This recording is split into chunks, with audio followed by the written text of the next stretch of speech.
So where did this data come from? Let's look at that. Microsoft GLive trajectories. So this data came from the Microsoft Research Corporation. They have a lot of their trajectory data that they've made free and available. It's about 300 when it's zipped. It gets to over a terabyte when it is unzipped. And downloaded that, and I've already done that, so I'm going to skip ahead and jump into that folder.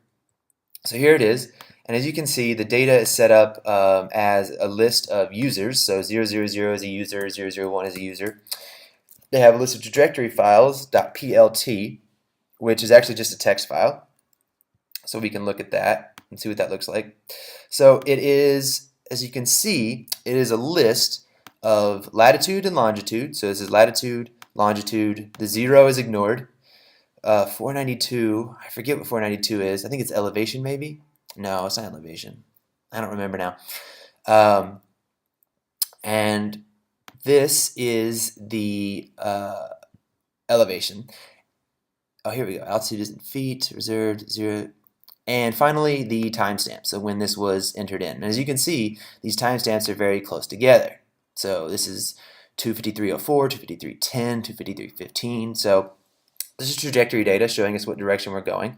And the scripts that I created will read through this, and they'll come all the way down to here, where you can see 305.10, 305.15, and then suddenly 408.07. And it will take this whole chunk of data and treat that as if it were one continuous interaction. So imagine somebody playing on their phone for a total of about 15 minutes. And it will take the initial GPS coordinates, it will take the initial timestamp, and it will take the total time from here all the way down to here and turn that into a single entry in a .csv file. And it will also create a unique identifier for each user. Now, each file this is cities.csv that we're downloading. All right, now once all that information has been brought together, then we'll run it through the SQL files. So this loads into Cassandra, creates these tables. So it creates a table of interactions, user ID, timestamp, duration, latitude, longitude, primary key. Now, the interesting thing about Cassandra is when you set a primary key, you can have a multi-key primary key. The first key, in this case user ID, will be the what they call the partition key. So this will determine which node or which actual physical hard drive, which physical location it will be placed on. So all user IDs will be placed physically together. The timestamp is the secondary identifier and is not as important, or it is not followed as closely as the first one is. Now, I could change this. Maybe if I determined that it was better to have my data sorted by location, to have it have it in all the similar locations together, which would allow me to perform calculations on them more quickly. Maybe I could change that in the future. I could change latitude and longitude to be a tuple and have that as my primary key, my partitioning key. And then copy interactions. So I copy this data/interactions.csv, copy that in, and it loads all of that into the database. Finally, create this cities, which has the name of the city, the country of the city, the latitude, and the longitude, and create that table, and then copy data into it from that city's data that we talked about earlier. Here we have top interaction cities. Now this is Scala, and I have imported the this connector. So here we go, com.datastax.spark connector. So DataStax produces a connector that allows it to work with Cassandra. So I go to my build here, you can see my dependencies. I have the Spark Cassandra connector 1.2.0 or the 1.2.0 Spark core. And I have to use this older version because that's the only one that works with Cassandra. Okay, so here we have our interaction class is defined. We have our city class is defined. City KD tree. So a KD tree is a tree that is, it's a lot. It's hard to explain. But anyway, it will allow us to very quickly determine which city is closest to our interaction. So with given latitude and longitude, one approach is I could check every single city and see which one is closest, but there's 30,000 cities and 200 some thousand interactions, so that would be, what is it, 60 million calculations that would need to be performed, and they're fairly intense calculations. So I definitely don't want to have to do that. So a KD tree is going to allow me to much more quickly determine basically, which cities I even need to worry about. So do I even need to look at,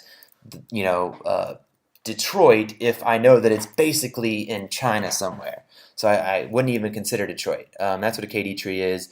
Then here is the actual Spark job. So we can see I draw a couple args, so I get some command line arguments, do the traditional setup. Now, if you're using Cassandra, here's the important line right here. Spark Cassandra connection host, and I see I have hard-coded localhost in there. So this will only work if Spark and Cassandra are on a single machine together, but you can easily change that. And so this is what that connector exposes to us, is Cassandra table. So I'm able to draw directly from Cassandra and turn it into an RDD. And I can even specify the type, which is really cool. So I can set up this city type, and you'll notice that if I go back here, city directly matches the table information that I set up earlier. So draw the city, do some mapping and reducing, and some filtering, and finally save it as a text file. So this actually gets saved as a CSV, and let's just look at the final outcome. The final outcome is a CSV of the name, country, latitude, longitude, and number of interactions. So it's the name of the city, the country it's in, the latitude, longitude of the city, and the total number of interactions that occurred in that city. Make a string, so we combine them with a comma, and we print that. With Spark, if I want to give it a command line argument, I come up here, program arguments, and I'm going to type in CN because that is the abbreviation for China, and we will be finding the top interactions for China. So I have set that. Edit configurations, yeah. So I choose how I want to run it. These are some old configurations that no longer work. I choose the main class, which is package final assignment dot top interaction cities. Class path of module is Spark, and I want to make before I run it, and there you go, and it will know to run the main method, so I hit run right there. IntelliJ also allows us to debug and set breakpoints and all that kind of good stuff. So you can see down here, it's giving me tons of information, and I'm going to pull up here real quick and look at this Cassandra connector. So you can see the Cassandra connector saying we connected, and we're done. So that was 13 seconds. So we compared 270,000 interactions versus 30,000 plus different cities, figured out where they all were, and returned that information. And now let's go back to Finder, E63 final, and let's look at Spark, top cities CN, and there we go. We can open that with text edit. And that gives us this. So Beijing was far and away number one with 229,053. Number two is Chengde with 28,98. So it's a big drop off. The final part of the demonstration here is I can pull it up. So I've also hosted this on Thomas Liu. There we go. I've also hosted this on the S3. You can see, here we go. These are the maps. Now, what I've done is I've taken this CSV that we created. Where's that CSV? Did I close it? I did close it. Okay.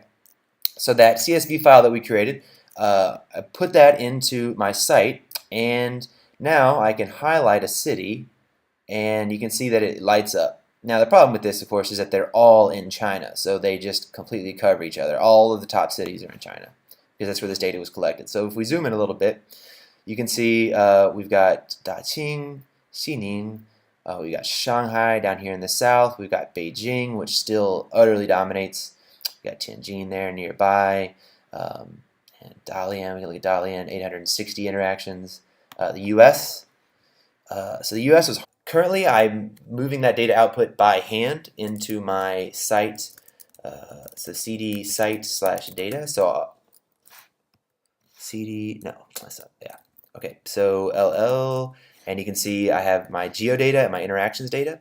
Interactions is where the top cities were placed. So I've moved those by hand, but that could obviously be croned, or we could set up additional services to move those over. And you could have various algorithms right here. So you could have algorithms that are loaded on the fly, and you could say, top cities in the last hour, top cities in the last week, or average user duration per city, or average or number of cities the average user visits, or even non-city stuff. How many Starbucks does the average user walk by? And you could tie into the Google API or other Maps APIs, and use this in a variety of ways to look at mobile analytics.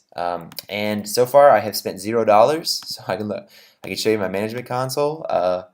Hopefully, it's still at zero. Billing and cost management. I don't think there's anything too personal here. I don't think it'll show my credit cards. And I think I've still spent $0. I didn't pay anything for Cassandra um, or Spark or Python or Flask or any of my pieces. So currently this is a free, entirely free service end to end. The next thing to do would be to build an iPhone app that actually takes advantage of it. That's it. I hope you guys enjoyed, and thank you for watching.